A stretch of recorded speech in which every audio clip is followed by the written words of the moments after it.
Та бүхэн сайхан наадгүй хэрэг та хөдөө орон нутаг руу EPB буюу цахилгаан зогсоолын тоормос бүхий автомашинаар аялгаар зэхэж буй эсвэл аялаж буй бол анхаарлаа түр нааш нь хандуулаарай.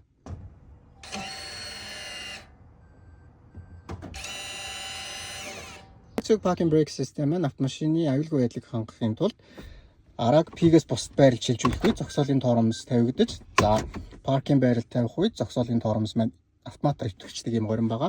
2003 онд Audi-гийн A8 болох flagship модельд анх туршигдсанаас хойш 20 гаруй жил өнгөрч байгаа боловч их хэмжээний ус шавар цас гаталсны дараа хөтлөгч араа болон цахилгаан мотор бохирдож гацдаг.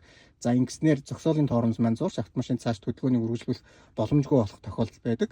Тийм учраас хэрэв та хэмжээний ус болон шаврыг гатлан гаргахаар болвол үйлдвэрлэгчийн гормыг төр цуцлахыг танд зөвлөж байна. За хэрхэн яаж цуцлах вэ гэх юм бол зогсоолын тоормосны товчлуурыг дарсан байрлалд ойролцоогоор 3 орчим секунд болно.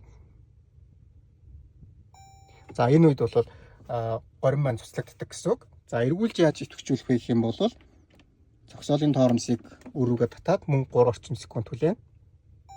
За энэ үед зогсоолын тоормос маань эргээд үйлдвэрлэгчийн дефолт горимж шилждэг байна. Хэрэв та авто ертөнцтэй холбоотой үнэн зөв мэдээлэлтэй байхыг хүсвэл манай сошиал сувгийг лайк, фоллоу гэж бидэнтэй нэгдээрэй. Та энэ замдаа сайн яваарай. Баярлалаа.